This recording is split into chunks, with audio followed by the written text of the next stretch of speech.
Muchas veces hemos hablado de lo que está pasando en Siria. Ustedes saben, un conflicto que empezó en el año 2011, ¿no? En el contexto de la llamada Primavera Árabe. Algunos gobiernos iban cayendo, hubo revueltas populares, no estaba más Gaddafi, no estaba más Ben Ali en Túnez, Mubarak en Egipto. Este movimiento llegó a Siria y por distintos motivos quedó estancado.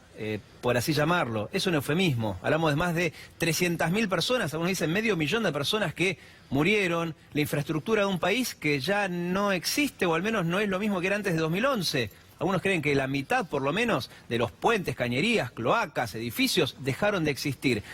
Ahora estamos en contacto, estamos al lado de una mujer que estuvo caminando las calles de Siria durante mucho tiempo, es la hermana Guadalupe, y que además tiene el valor agregado, digo yo, de, por empezar, es una persona muy sensible, mucho tacto, por empezar, es mujer, tiene más de 5 sentidos, y además es religiosa, y hay un componente religioso también en estos enfrentamientos. Contanos, ¿cuándo fue la última vez que estuviste y qué viste? Bueno, yo salí de la misión a fines del 2014. Viví allá 4 años, es decir, desde que empezó el conflicto. Llegué unos meses antes. Llegué en enero del 2011. Hasta fines del 2014 viví ahí en Alepo. En Alepo. En Alepo. La cuna de lo que algunos llaman la zona rebelde, al menos en ese momento era, ¿no? De quienes se oponían al gobierno actual. Sí, el foco del conflicto estuvo ahí ciertamente todos esos años. Y la última vez que estuve en Siria, en Alepo propiamente, fue el año pasado de visita, ¿no? Una vez que Alepo fue liberada y pude entrar. Igualmente nuestras hermanas de la familia religiosa del Verbo Encarnado, que son misioneras allí, han continuado todo este tiempo, las hermanas y los sacerdotes de nuestra congregación. ¿Y qué, por empezar, estamos viendo imágenes tuyas recorriendo lo que quedó de Alepo, que más allá del conflicto del cual también vamos a hablar, lógicamente, a mí siempre me interesa resaltar, porque cuando hablamos de Siria, en nuestro país, como en el resto del mundo, vemos escombros. Siria, escombros, escombros. ¿Nos puedes contar cómo era Alepo antes? O sea, ¿cómo era la ciudad? Porque cuando decimos Alepo parece sinónimo de bombardeos. Sí. Bueno, esto es impresionante, es increíble. Cuando yo llegué a Alepo en el año 2011, enero del 2011, la verdad una ciudad maravillosa. Yo ya conocía el país, había visitado varias veces, estuve 18 años en Medio Oriente, había visitado Siria muchas veces y me había llamado siempre la atención la prosperidad de este país. Hermosísimo país, pero además un país del todo particular en la zona.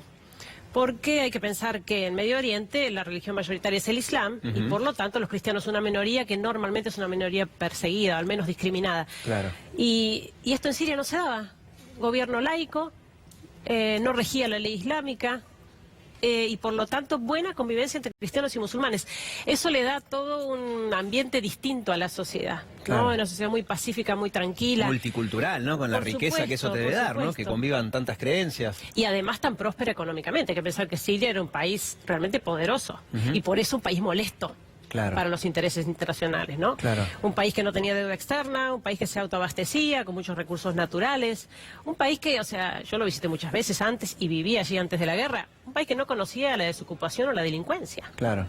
Mira, yo me hiciste acordar de algo, cuando se empezó a hablar del movimiento de refugiados, cuando empezó a haber mucha gente que huía, sobre todo de Siria, también había Afganistán, de un montón de lugares.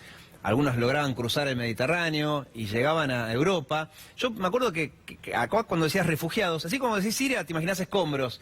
Cuando decías refugiado, te imaginás una persona harapienta, tirada en el piso, sin nada. Y yo me acuerdo el testimonio de una persona en las calles de Berlín que estaba pidiendo limosna, ¿no? Refugiado, había escapado del conflicto. Y que él dijo esto, dice, yo no soy esto, le decía el periodista. Yo tenía, mi farmacia era farmacéutico, había estudiado y si no había estudiado no importa, pero tenía mi negocio, mi familia, me levantaba a la mañana, me sonaba el despertador, iba a laburar, volvía a mi casa y ahora soy esto. Por eso me interesa mucho hablar con vos. Y por eso, bueno, ellos mismos se han expresado muchas veces, ¿no? Se ha escuchado hablar a refugiados, por ejemplo, un adolescente que habló muy bien ante los medios internacionales en una entrevista y él dijo, nosotros no queremos ir a Europa. Nosotros estábamos muy bien en Siria, detengan la guerra. Claro. Es decir, denunciando que realmente lo que se había hecho sobre Siria era un plan macabro realmente para destruirla, para dividirla, para debilitarla, simplemente por una cuestión económica. Y por eso se inventó la guerra y se inventó toda esta guerra civil que nunca existió, ¿no? Sí, bueno, de eso me interesa también tu opinión. En general se plantea la guerra en Siria como la consecuencia de la primavera árabe, gente que buscaba una democracia tirando a occidental. Ya habían caído 3 gobiernos, el de Túnez, el de Egipto, el de Libia, casi en orden geográfico iba avanzando este movimiento. Llegó a Siria y se lo plantea como lo que fue en principio protestas ante la negativa del gobierno de ceder. Empezaron a armarse y que hubo algunos militares que cambiaron de bando y pasaron de defender al gobierno a aliarse con los llamados rebeldes, y que así empezó una guerra. Sí, yo creo que hay mucha confusión y mucha ignorancia también en este tema. Sé que tu teoría es otra. Sí, se mete todo en una misma bolsa cuando el contexto, las circunstancias han sido en cada país muy distintos. Se dice todo de la primavera árabe, o sea, en Siria no fue ni primavera ni árabe. Es decir, la gente, el pueblo lo notó desde el comienzo como una invasión y como una cosa provocada desde afuera, ¿no? Con la entrada de grupos fundamentalistas terroristas que no eran sirios en su mayoría. Y esto lo sé por lo que he visto, sí, no por lo que he leído, claro, o por lo que he visto en televisión. Es decir, nosotros veíamos al momento que comienzan las primeras protestas pacíficas según la prensa, sí, ¿no? Veíamos a la gente saliendo a la calle intentando apoyar a su gobierno. Ojo, no es porque piensen que no tenga falencias, simplemente porque esta gente que sabe dónde vive y sabe su contexto también religioso, ¿no? El tema, preferían seguir como estaban antes que terminar en manos de estos grupos que iba a significar el Estado Islámico directamente, ¿no? Claro. El fundamentalismo islámico en el poder, y por lo tanto la gente sale a la calle en manifestaciones pacíficas. Miles de personas los veíamos pasar por la ventana de nuestro convento, ¿no? Sí. Con los carteles, cantando.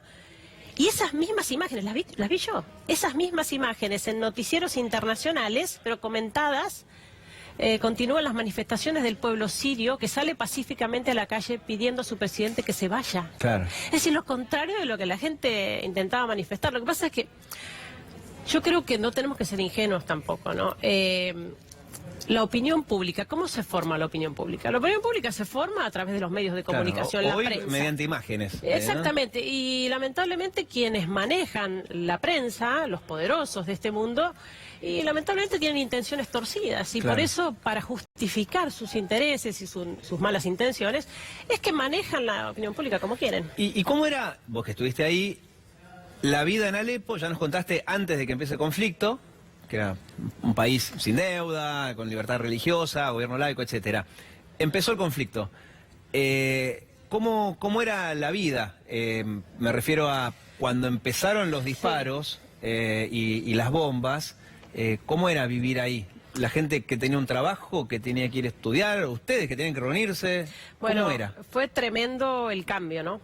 Hay que pensar en Alepo, propiamente, gente de clase media, alta, gente que lo tenía todo, y que del día a la noche lo pierde todo, ¿no? La llegada de los grupos rebeldes a la ciudad significó que rodearon la ciudad, la bloquearon, y estuvimos así sitiados en la ciudad de Alepo, 5 millones de habitantes, sitiados durante un año. Eso no apareció en ningún canal importante de información internacional. Un año sitiados, 5 millones de personas sin insumos, sin abastecimiento. Fue tremendo, fue tremendo. Además del ataque permanente, porque estos grupos empezaron a tomar barrios desde las afueras de Alepo. De hecho, llegaron, en esos 5 años de guerra, llegaron a tomar prácticamente la mitad de la ciudad, ¿no? Tomando barrios, arrasando a su paso, decapitando a todo el mundo, por supuesto, y aprovechando la oportunidad para intentar que los cristianos desistieran de su fe, renegaran de su fe y se convirtieran al Islam, y por eso tantos mártires, ¿no? Pero eso significó para nosotros, yo viví allí 4 años de continuos bombardeos, tiroteos, cañonazos, es decir, andar por la calle corriendo, cuidándonos siempre de las balas, de las explosiones, es decir, ataques a los civiles permanentemente. Es terrorismo. Y ahí me interesa hacer un punto. 2011 empieza el conflicto. Y esta es la parte que me interesa que me corrijas si me equivoco, ¿no? 2014 es cuando más o menos empieza a conocerse en el mundo ISIS, ¿no? Vos me decís que el terrorismo no empezó con ISIS, obviamente, viene mucho antes, pero sí, ISIS en su momento fue un grupo que tuvo mucha relevancia en el mundo, sobre todo porque, claro, empezó a atentar en Europa o en el primer mundo, pues ponían bombas todos los días en Irak, Irán, Siria, y no pasaba nada, pero un ataque en Berlín sí tiene la repercusión. Pero volviendo, 2011 empieza el conflicto, 2014 nace ISIS. Vos me decís que el sufrimiento y el terrorismo empezó antes. Es que ese es el punto. Cuando empiezan las primeras manifestaciones en Siria, comienzan en un pueblo del sur que se llama Deraa, un pueblo muy pequeño. Ahí se dan las primeras protestas pacíficas según la prensa. Sí, que le pones muchas comillas, vos decís que ahí ya eso era Protesta pacífica. terrorismo y ¿Por qué lo digo? extranjeros. Porque nosotros en Alepo tenemos una pensión, una residencia para estudiantes universitarias. Chicas de los pueblos que iban a estudiar, que van todavía a estudiar a Alepo. Bueno, en ese momento, 2011, teníamos 3 estudiantes de Deraa. Es decir, que lo que sabíamos de Deraa no era por la televisión, era por los familiares de nuestras estudiantes, que decían, han entrado grupos armados al pueblo. No son sirios, hablan otro dialecto árabe. Han descuartizado varios cristianos descuartizados, puestos en bolsas de basura en el contenedor en la calle con un cartel, no tocar, es cristiano. Y estos eran los llamados movimientos rebeldes, ¿no? Exactamente, así comienzan... Que nada tiene que ver con el terror, o sea, a ver, que desde nuestro punto de vista occidental no era el terrorismo islámico, dicen, ¿no? Esos son los llamados grupos rebeldes, eran musulmanes, chiitas. Son grupos sunitas en general. Sunitas, perdón. Sí, chiitas es tanto Siria como Irak, Sí. Irán, etcétera. Claro, vos decís que Arabia Saudita, por ejemplo, que tiene los musulmanes sunitas, fueron los que mandaban... Estas cosas no surgen espontáneamente, ¿no? Estas cosas están planeadas, y muy bien planeadas. Y en definitiva, la verdad yo tengo que decir que estos grupos fundamentalistas, estos grupos terroristas, están siendo usados. Es decir, son grupos inventados en muchos casos, programados para un cierto objetivo, usados para ello, y cuando ya no nos sirven, entonces ahí sí los atacamos. ¿Y qué me decís de lo que pasó después? Cuando Rusia decide intervenir en este conflicto a favor del gobierno, también hemos escuchado de bombardeos, tanto del ejército o la Fuerza Aérea Siria, como de rusos en alianza contra poblaciones civiles. ¿Eso pasa también? Bueno, la verdad es que en todos estos años de guerra, la única defensa del pueblo había sido el Ejército Nacional Sirio. Y por eso realmente el pueblo se siente protegido por su propio ejército. Es decir, por eso a la gente es realmente ridículo cuando la gente escucha de que afuera se piensa que es el ejército el que está masacrando a los civiles, cuando ha sido su única defensa. O sea, el ejército lo que hacía era combatir al terrorismo, estos movimientos extranjeros que estaban en Siria. Exactamente. Ojo, ¿Y hubo eso excesos? eso no significa que no haya habido exceso. Claro, En la guerra hay exceso siempre, claro. ¿no? Por supuesto, y abusos, por supuesto que los hay. Pero, en definitiva, el pueblo ha apoyado siempre a su propio ejército, a su gobierno, porque evidentemente del otro lado, lo que ha ofrecido a Siria la revolución, ¿no? Estos grupos, ha sido simplemente destrucción. Y me interesa ese punto, ¿no? Porque creo que quedó claro, igual después retomamos el concepto de que lo que pasaba en Siria no es lo mismo de lo que venía de arrastre de otros países. Vos me decís que no era un movimiento rebelde, que simplemente quería tener valores y derrocar un gobierno, sino que había más intereses. Y que este grupo, a medida que avanzaba, como decías vos, provocaba bloqueos, hambruna. Eso queda clarísimo, ¿no? Respecto a los bombardeos, insisto, de el gobierno sirio y de la aviación rusa, ¿qué hay de cierto respecto a que también morían civiles? Más allá de que quizás no haya buenos y malos o blanco y negro. Los grupos fundamentalistas, estos grupos rebeldes, lo que hacen es ingresar a los pueblos, a los barrios, cuando van tomando barrios. Los habitantes que logran hacerlo huyen, ¿no? En algunos casos se dio que ellos avisaron, por ejemplo, desde la mezquita, yo lo recuerdo muy bien, en el año 2013, en un barrio nuestro, en Alepo, Sheikh Masud se llama el barrio, ellos avisaron desde la mezquita, hemos tomado el barrio, tienen 3 horas para dejarlo. Claro.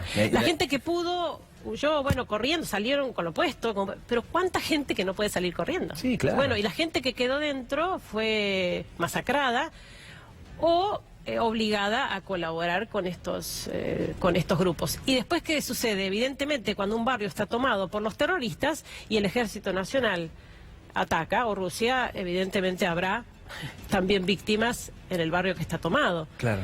Ha sido una cosa realmente inevitable. Es decir, pero una cosa es cuando llega, que debe ser también muy difícil para un soldado distinguir entre un terrorista y un civil que quedó ahí atrapado en el medio. Lógicamente los terroristas quedan camuflados, es muy difícil, pero digo, cuando mirás para arriba, porque los testimonios que venían también era de golpe nos caen bombas, y ahí Sí. todavía es más difícil. ¿Eso pasaba Sí. también? Insisto, más allá de que quien provocó todo, esa parte no la quiero tirar abajo, queda Sí. clarísimo el punto de vista que me estás contando, pero en el contexto de un pueblo tomado por terroristas, fanáticos, etcétera, ¿caían bombas desde arriba de la aviación rusa y pasaba eso?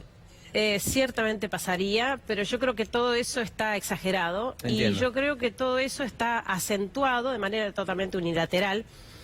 Es la guerra de la propaganda. Claro. Que yo creo que ha sido peor todavía que la guerra bélica que hemos vivido todos estos años. Es decir, algunos de estos videos, de alguna que decía, sálvennos, ayúdennos, estaba filmado en Estados Unidos, sentadita en su escritorio en Estados Unidos. Es decir, hay mucha mentira en el medio. Realmente eso ha sido muy doloroso para el pueblo sirio todos estos años, que no se haya escuchado su voz, que se haya tergiversado su voz.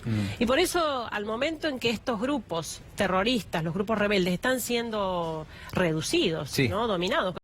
La entrada de Rusia en escena significó un cambio, un giro total Sí, ya en la historia. a favor ¿no? del gobierno. El gobierno estaba Exactamente, y por eso fue el respiro para la gente. Decimos, esto se está terminando, esto está acabando. Claro. ¿Qué crees que pueda pasar? Estamos próximos a que el gobierno ya tome casi la totalidad del territorio, ¿no? Gracias, como decías vos, al apoyo de Rusia. Lo que queda del país es... Yo vi estadísticas, ¿no? Me interesa tu opinión, que estuviste ahí. Pero comentan ONGs que están en el lugar haciendo reglamentos, y no sé si estudios de los gobiernos, que son Sí. siempre relativos, pero que, pongámosle, la mitad del país perdió la infraestructura. En general la expectativa es positiva. Lo que pasa es que es tan difícil saber lo que va a pasar, ¿no? Pensemos que ahora, cuando ya estaba prácticamente la guerra ganada, por así decir, surge este ataque de las potencias occidentales, ¿no? Es como que bueno, los actores principales, o los actores secundarios, que eran estos terroristas que estaban en escena, ya la van perdiendo, y entonces entran en acción quienes son los protagonistas reales de esta guerra, que son los poderosos, que Claro. no se dan por vencido, no dan el brazo a torcer, no quieren perder. Ahí vamos a poner en Por eso- contexto. Hace 2 fines de semana Estados Unidos disparó misiles junto a Francia y Reino Unido, Exactamente. en el lugar en donde, vos me dirás, el gobierno sirio, según el punto de vista de Donald Trump y compañía, había utilizado armas químicas en contra de la población civil. Eso fue lo que pasó ahora, sí. que me estás contando. Exactamente, yo creo que no se dan por vencidos de haber perdido, ¿no? Pensemos que estas guerras significan venta de armas, significan negocios de reconstrucción, significan millones de dólares, ¿no? Claro. Y por eso se inventan excusas, simplemente excusas para lograr sus propios objetivos. Por eso es difícil saber, bueno, así como van las cosas, en general vamos bien, y esto puede ser que termine. Claro. Pero mientras sigan interviniendo de esta manera y a base de mentiras, la cosa se ve difícil. Hermana Guadalupe, cristiana, lógicamente, pero dentro del cristianismo ¿sos católica o Sí, católica? Católica. ¿Cómo es? Preguntaba por las dudas, viste que hay muchas ramas de cristianismo, ¿no? Que son protestantes, entre los protestantes hay un montón también, y de hecho hay algunos en Siria. Por eso te quería preguntar eso. ¿Cómo es la vida de un católico en Siria? Bueno. O mejor dicho, ¿cómo era antes de 2001 y cómo es ahora? 2011, sí. Perdón, de 2011. Sí, bueno, como te había dicho antes, en Siria se daba esto tan particular de la buena convivencia entre cristianos y musulmanes, aún siendo los cristianos minoría. Cuando digo cristianos, Ahí sí abarco englogas a todos, católicos, protestantes, sí, ortodoxo, ortodoxos, griego, ruso, sí. todos. Muy buena convivencia había. Desde el momento que se desata este conflicto y esta invasión al país de grupos fundamentalistas terroristas, estos grupos, además de perseguir un objetivo final, ¿no?, de tomar el gobierno, ¿no?, un objetivo político, tienen sus propios objetivos religiosos. Y por eso la intención bien clara de acabar con la presencia cristiana en el país. Y por eso desde el 2011 tenemos muertos cristianos de las maneras más violentas, decapitados, crucificados, niños enterrados vivos por el solo hecho de ser cristianos. Es impresionante. A veces a mí me dicen, sí, es un genocidio. Sí, es un genocidio, pero yo diré que es más que un genocidio, porque esta gente podría librarse de la muerte. Decir, bueno, me hago musulmán, ya está, así no muero. La gente no renuncia a su fe, ni aún en el caso de que le vayan a quitar la vida. Y yo creo que eso da una gran enseñanza a Occidente en general, ¿no? A jugarse por lo que uno cree y a jugarse por lo que uno ama. Qué fuerte, porque esas son historias que uno lee en la Biblia, ¿no? De los mártires, de la época de Jesús. Sí, ¿no? que a uno le parece que de los primeros tiempos de la iglesia, Claro. no sé, las persecuciones, y Claro. bueno, se están dando ahora en nuestros Exacto, días. en la época de la Inquisición, ¿no? Gente que tenía la opción de renegar de su fe y zafaba de una muerte horrible o no, pero y está pasando en el año 2018. El ejemplo de estos cristianos es realmente admirable, ¿no? Por eso para nosotros como misioneros poder convivir con esta gente es un regalo, es realmente un regalo, ¿no? Verlos llevar adelante su fe en la vida cotidiana, cueste lo que cueste. Claro. Y estar dispuestos a darlo todo por esa fe que ellos viven, ¿no? La alegría. Porque no es gente que muere desesperada, insultando, es gente que muere perdonando, es gente que muere sonriendo, cantando, rezando. ¿No? Lo que pasa es que lamentablemente esas cosas tan lindas que podría difundir la prensa, no las difunde. Claro. Bueno, por eso estás vos acá ahora. ¿De dónde sos? ¿Dónde naciste? De San Luis, Villa Mercedes. ¿Y cómo fue el paso? ¿Cómo hiciste de San Luis a sí. Alepo? ¿Cómo terminaste Bueno, sí. ahí? A los 18 años me di cuenta de que Dios me llamaba a la vida religiosa, había hecho un ejercicio espiritual, ignaciano, y buscando congregación donde entrar, conocí el Verbo Encarnado en San Rafael Mendoza, Ajá. una congregación muy joven, que tiene rama masculina y rama femenina, y que es una congregación misionera, ya está en los 5 continentes, ¿no? Muchos argentinos misionando en tantos países. Otra cosa que sería muy lindo conocer a través de la prensa, Sí. y que no se difunde. Contanos. Tenemos ¿Cómo es? Y misioneros. llegan ahí y dicen, bueno, hay misionar, pero no es que van a misionar a La Pampa. No, cuando yo tenía 23 años había ya terminado mis estudios de filosofía y de teología en el convento y me ofrecieron si quería ir a Tierra Santa, Jerusalén, Ajá. a Medio Oriente. Bueno, y ahí comenzó. ¿En qué año esto? Fue el año 96. Yo estaba- tenía 23 años. Ya estaba complicado Jerusalén en ese momento, Sí, ya era estaba época de complicadito, intifadas. sí. Ya estaba complicado, sí. Claro, Sí, claro, sí. porque uno dice Jerusalén, qué lindo, la tierra que pisó Jesús, Sí, divino, pero situaciones pero en ese difíciles, momento sí. había intifadas palestinas, Sí, sí, sí. respuesta del ejército israelí, zona caliente. Sí, por ¿Y fue tu supuesto. primer Y destino? Fue mi primer destino, ahí aprendí el árabe. Ajá. Y después pasé a Egipto, estuve 12 años en Egipto y después tuve el cargo de superiora regional. Y por lo tanto visitaba mucho todo el Medio Oriente. Teníamos 7 países, 20 comunidades de hermanas en 7 países distintos. ¿Qué países? Estuvimos en Palestina, Israel, en Jordania, en Egipto, en Túnez, en Irak y en Siria. Y bueno, experiencias hermosísimas de misión. La verdad, uno aprende mucho de la fe de esta gente en Medio Oriente, porque es gente que siempre la pasó mal por ser cristiano. Claro. Y que sin embargo eso no los lleva a querer renegar o avergonzarse o esconder o disimular su fe. Claro. Es realmente impresionante. Claro, la saca a relucir. Yo pienso, ¿no? No sé, acá en Buenos Aires, salimos de acá, colegiales, y es como que uno es católico medio por default, ¿viste? ¿Te llegó? Bueno, Sí. quizás Sí, no tenga solo su lado... eso, no solo eso, sino que al momento de que, me encuentro un poco, ¿qué van a decir? Me da un poco de... Entonces lo Sí, escondo, lo claro, disimulo, sí, me acomodo. O conozco una chica de otra religión y digo, no, pero medio que no voy mucho a la iglesia. No sé. O sea, ojo, tiene quizás su lado positivo, no sé si decir positivo, vos me corregirás, pero en la Argentina, siempre cuento esto cuando salís a la calle, medio que no sabés de qué religión es el que está cruzando por enfrente y tampoco te importa mucho. Eso quizás tiene su lado positivo, ¿no? El hecho de que no estemos pendientes de tensiones religiosas. Hay una cuestión de... Sí, por quizás supuesto, sea porque pero- los católicos somos más del 80% y hay una suerte de unanimidad, pero pasa en la región.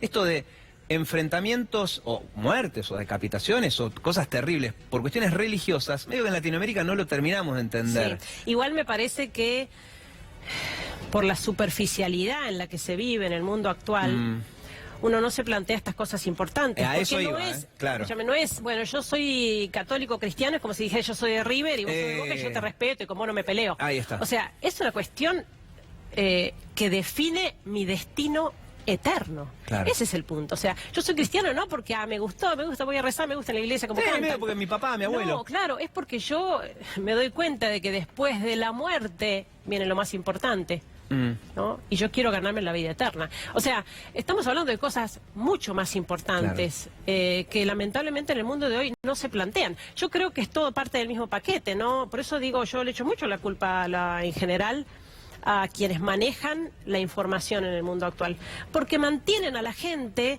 en informaciones banales, secundarias, cosas que son totalmente superficiales, sin permitir que la gente realmente se plantee cosas importantes en su vida. Claro. Y volviendo a a ese ejemplo que yo les daba, ¿no? Que yo decía, tiene su lado positivo y vos contaste el lado negativo también, que es, bueno, todos nos respetamos, pero al mismo tiempo quizás no le estamos dando la importancia necesaria. En este lugar en donde estabas vos, por ejemplo, ¿no? Estamos viendo imágenes tuyas, ya me perdí, no sé si eso sigue siendo seria. Ay, gracias. Vos decís que en esta zona del mundo, en donde te tocó misionar, la fe se vive un poco más que como se debería vivir, ¿no? Porque de última es lo que nos da trascendencia.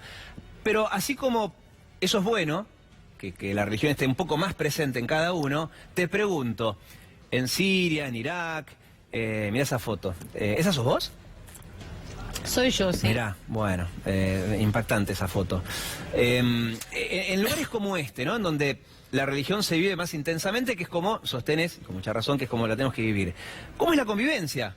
Porque vos sos católica, tenés tu dogma, y enfrente tenés a un musulmán, que al mismo tiempo los musulmanes también se dividen en sunita, chiita, y tienen sus ramas, como las tenemos nosotros, y ellos piensan en otra cosa.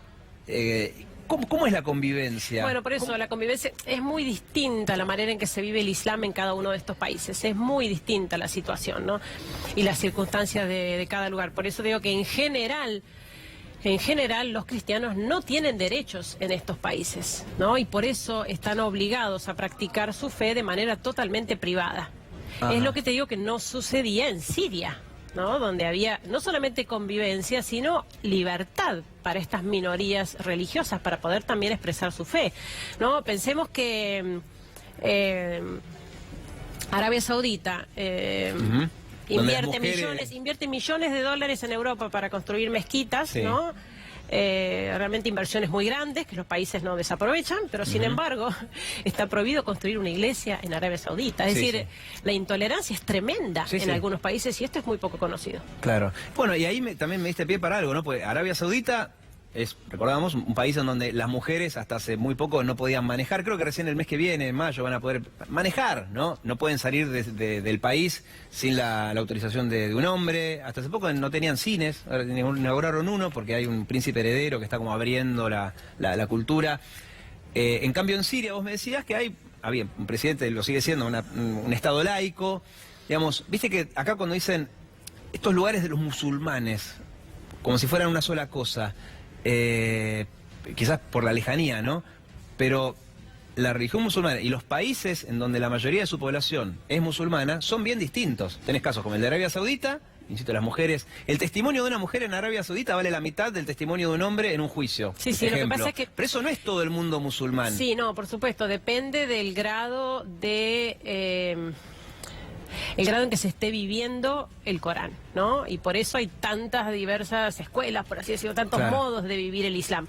Hay que tener en cuenta de que en los países donde hay presencia cristiana, es notorio esto, donde hay presencia cristiana, hay Islam moderado, hay musulmanes moderados, como los había muchísimo en Siria. Claro. Y por eso, de ahí la importancia realmente de mantener, favorecer, ayudar a afianzar la presencia cristiana en estos países, porque eso es lo que mantiene un poco a raya, exactamente, el fundamentalismo y que da ese equilibrio en esta sociedad. Hermana Guadalupe, muchas gracias. Me imagino mucha gente en sus casas de tener ganas de que sigamos un buen rato.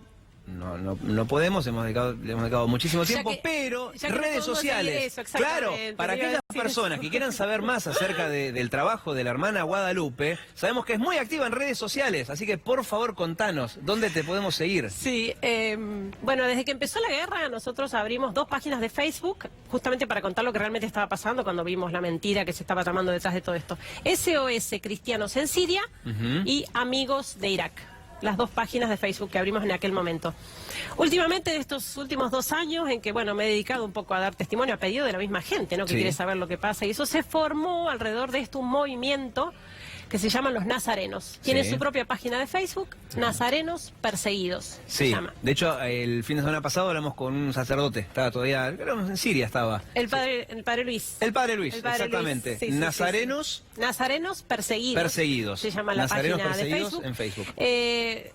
Esto surgió porque la palabra nazareno es la palabra utilizada por los fundamentalistas. Es así como estamos llamados. Para referirse a los cristianos. A los cristianos, nazarenos, seguidores de Jesús de Nazaret.